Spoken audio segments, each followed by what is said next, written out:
Welcome back to the channel. Today we're at the desk because we're jumping into our August budget. How is it August already? But here we are. I'm going to show how we budget for our family of 4. I hope you find it helpful. I really enjoy this part of the month. I find it fun, as crazy as I am.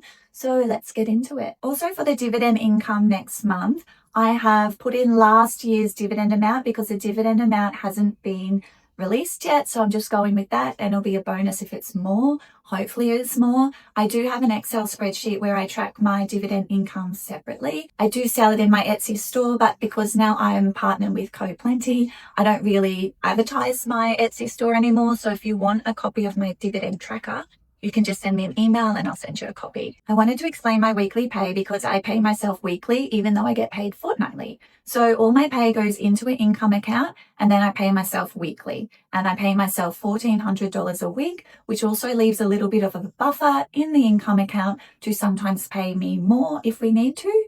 And so that's what works for us and that's what we're doing. So let's have a look at our income for the month. Now we've got our income all sorted out as I was chatting about before. So on the 1st of August, I'm getting paid $800.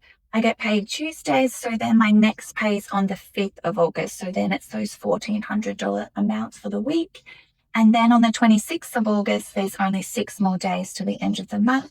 So that's why I'm getting paid $1,200. My husband's income is $8,300 for the month. And then that's those predicted dividends for the month. And it's happening at the end of the month, which I don't love. I like to have that money come in nice and early, but oh well.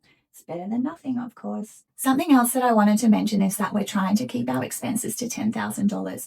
They were $11,500. So it's a bit of a challenge, but the amazing thing about that is it's changing our financial independence number. So if we spend $10,000 consistently, our FIRE number is $3 million. Our FIRE number at the moment is $3.5 million. So there is a bit of a difference there. And it actually helped with my spending this week. I wanted to spend more money, but I told myself I don't need to buy those things. And if I buy those things, it means we need another $500,000 in our retirement savings. So it really helped with my mindset and with keeping our spending down. So what I do now is I go back to July and I copy and paste in everything from July, and then I readjust the amounts. So it's not quite the end of July yet when I'm making this video. So some of those amounts are still a little bit fluid, but anyway, we can copy and paste them in and then we can rejig them. July, going to copy that into August, and same with subscriptions. I'm going to copy that into August. Why are you doing that to me? There we go. July, this is the fun part. Copy that into August. There we go. And our savings and all of that. Copy into August. So that's all done. Great. Now, I wanted to mention that our household bills are low because we do have a business and our business can pay for some of our bills. We also don't have transport costs because the business pays for a lot of those costs. And then we do have to pay some fringe benefits tax at tax time, but mostly it's all tracked through the business. And then at tax time, we pay some fringe benefits tax. Okay, just chatting about those household bills. So we were putting away $1,000. So I've increased it to $1,100 because it's getting quite low in that sinking fund. And at the end of the month, I do like to still have $1,000 at the end of the month. So let's keep that at $1,100. Health insurance is the same. I actually reduced it by $200 recently. So that's $390. For our subscriptions, Everyday Extra is annually, so I don't have that in there. KO I got for half price for 6 months. Now give this a go. If you have KO, go into the app, pretend you're cancelling, and they may offer you half price for 6 months. So give it a go. I'll be sad when our 6 months runs out, and that's going to go back up to $30. Netflix isn't there at the moment because we used some gift cards and added those to our account. It was when Coles or Woolworths had some bonus points for the gift cards. So that's really nice to not have that coming out all of the time.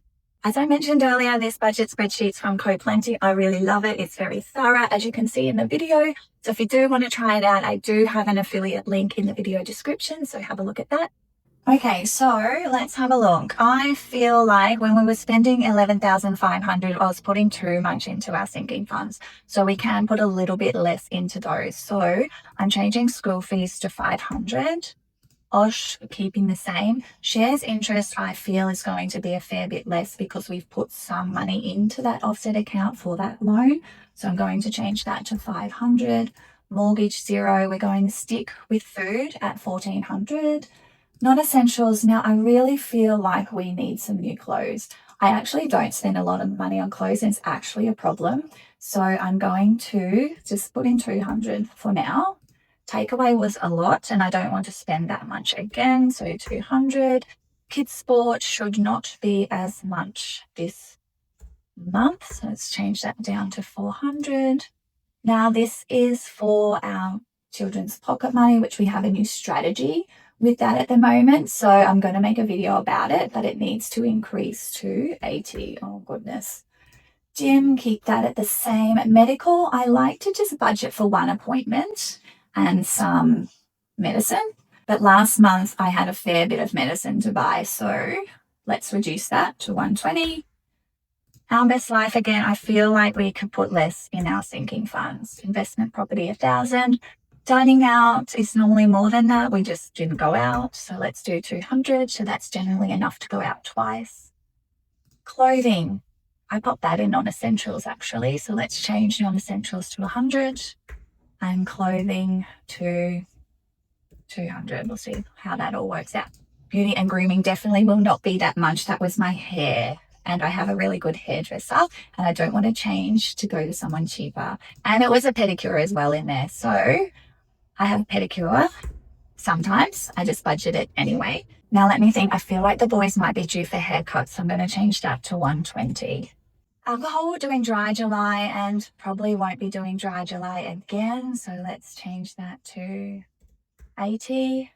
Birthdays and gifts, we shouldn't be spending too much because some of this money was actually gift cards, which we can use for birthdays and gifts. So I'm just going to put 50 for now. Now, as you can see in the spreadsheet, we do have mortgage in there still, even though it's at 0, because I say the mortgage is paid off, but it's fully 100% offset. So I've just kept it in there in case we need to use that offset at any point in time. I hope not to ever have to use it, but it's in there anyway. Okay, let's see what that's adding up to so far. This is the fun part. All right, it's adding up to $8,635. So I get to allocate some more money somewhere. Let's increase those household bills. I really want to build that up. Okay. Have I got this right down here? Yes. Okay. Where do we think we might be spending more money? And of course, I can put some more money in sinking funds. So let's see where we might want to spend some more money. Let's just put some more money in clothing. I really feel like we do need to buy some clothing. Let's then, what have we got left? Let's see. Okay, we still got $1,165. Okay, I can put more into sinking funds. Shall I? Let's just do shares interest just in case. Okay, let's just allow for that. All right, let's put more in our best life because we are going to Fiji soon. And then can we put more into school fees? My son doesn't start at his private school. That's next year. So this is just all in preparation for that. So let's see where we're at now. So we still got $65 to allocate somewhere. I wonder if my husband needs a haircut as well. Shall we just put it in there? What does he pay for a haircut these days? $170. Okay. Where we're at now. All right, where we're at, $15. Okay, let's see. Where am I going to put this $15? Let's put it into medical. I really feel like maybe we should have a medical sinking fund because it would be good for just have some money because sometimes you can have really big medical costs. I also feel like I might be going through perimenopause and I would really like to seek out a lot of help with that. But the appointments just end up costing a lot of money. Okay, so we've got our 10,000 spending for the month, hopefully. Yes, oh my goodness, it is spot on. So we will see how we go with that. And it is telling me that I still have $265 left to allocate, which will be over here in our savings.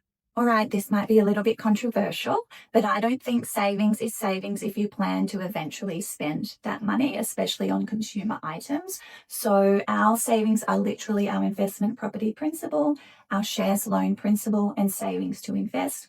All of our sinking funds and things we're saving up for, like our holidays, go into expenses because they're things we plan to eventually spend. In the FIRE community, your savings rate gives you a guide on how long it may take for you to retire. And I just feel putting those things into your savings rate doesn't really give a true indication of what your savings rate actually is, because we're spending those things on consumer goods. So let me know if you disagree or agree with that comment, but let's get back into it.